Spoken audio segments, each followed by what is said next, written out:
What's good everyone, it's boy yadiiiigg, 4 eyes, 2 G's here, and today we're here to talk about Rich the Kid. Now, as some of you guys may be aware, Rich the Kid recently released a brand new single. However, there was something very different about the release of this single, and that's because it was released under an entirely new label for Rich the Kid, and this marks Rich the Kid's third new label in 3 years, which is a lot of moving parts. So I want to break this down and give the full story. Let's get to it. Gang, nigga, fucking me.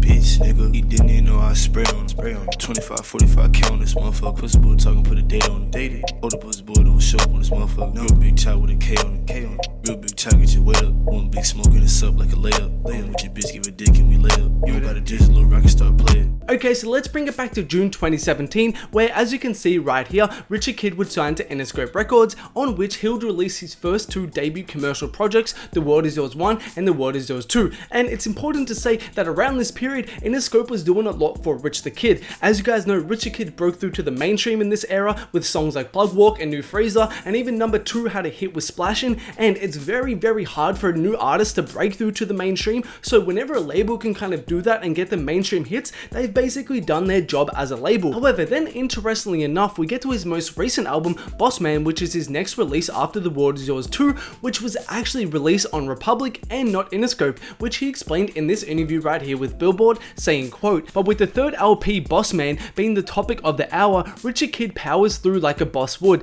It's a crucial time in the Queen's native's career, as he recently left Interscope Records amid creative differences for a fresh change of scenery with Republic Records. Quote, just keeping better communication with everything, he says of the newfound benefits when making the leap to Republic. They let me work freely, there's more creative freedom." Now, my guess is what happened here is that Rich the Kid, when he signed to Interscope Records, had a 2-album deal, so once he fulfilled that contract and released both those albums, he was free to go around to shop around to some labels to get him the best deal that he wanted. And I think I know the reason why he chose Republic Records. If you look at Bossman's tracklist, there are 2 names that stand out above all the rest as huge big name artists. That is Nicki Minaj and Post Malone, the likes of which rarely do features, and it's a huge look for an artist to get them on their album. Now, is it a coincidence that both Nicki Minaj and Post Malone are signed to Republic Records? No, I don't think that's a coincidence. My guess is that Rich the Kid, when he was shopping around at labels for the deals, Republic said to him, hey, sign with us, we'll get you a Nicki feature, we'll get you a Post feature, no other label can offer this, and we'll kind of get you a hit through them. So I think that's a reason why Rich the Kid decided to go with Republic Records,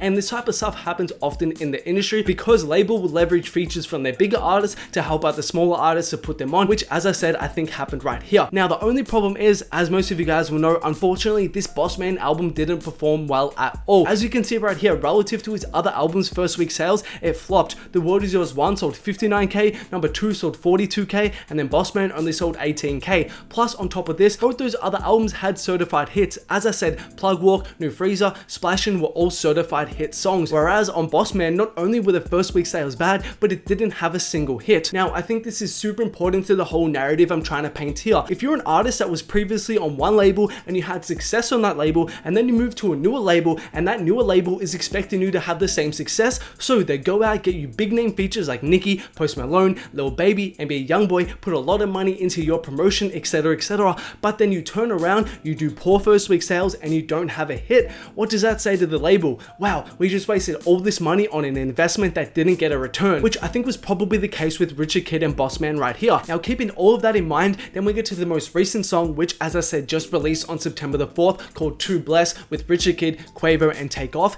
And what's super interesting to note, if you look in the credits of this song, is that it's released through Rich Forever Music and Empire, whereas the album before this, Bossman, was only released through Republic Records. Now, this could mean 2 things. Worst case scenario, Republic Records, probably having lost money on Bossman, realized, fuck, we just invested all this money into Rich the Kid, he's a brand new signee, we got him Nicki, Post, Baby, etc features, put money into his promotion, but then he comes out first week and flops, plus on top of this, we don't get a hit on the album, so it's probably not recouping over time as well, so they may have decided, hey, let's just cut our ties, cut our losses, let's not try this again, and let's just drop him off the label. Or alternatively, on the flip side, Rich the Kid thought, hey, what the hell just happened? I was signed to Interscope, I was having hits, my first week numbers were good, I was buzzing, etc, and then I go to Republic Records and they promised me they put money into the album, they promised me it would do well, have hits, etc, but it just all turned out to be lies, and the album's completely flopped, and my career is in a worse position than it was before. So rather than risking another album with them, I'm just gonna leave, I'm gonna try a new label, because clearly Republic just just doesn't understand Richard Kidd as an artist and doesn't understand how to promote and release my music, which then leads us to Empire Music right here. So I think it's a really interesting situation for Richard Kidd, and honestly, for as much as I clown Richard Kidd, I've always had a bit of a soft spot for him. I liked a lot of his music around 2016, 2017 when he was running around heavy with Dex and Critch, and High Key Rich Forever 3 is such a great album. Plus on top of that, Rich Forever 4, High Key had some really good songs on it. If you guys haven't bumped that, make sure to.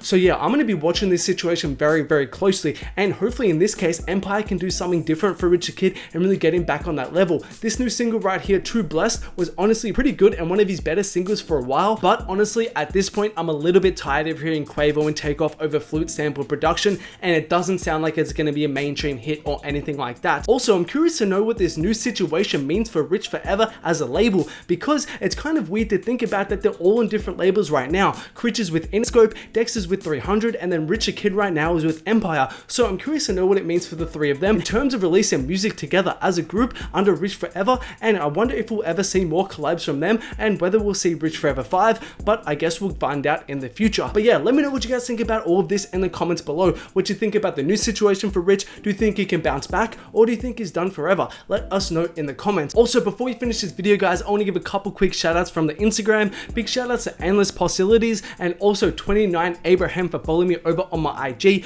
Much appreciated, you two. If you guys don't follow your boy man at yadiiiigg, make sure to go drop your boy a follow and show me some love over there. Also, a reminder about the big cartel where we have a couple merch pieces available. You can see them on screen if you're interested. The link is in the description. But as always, thanks a lot for watching. Like, subscribe, comment, turn on notifications, all that good YouTube stuff. And there are more videos of mine on screen right now. Make sure to check them out if you haven't.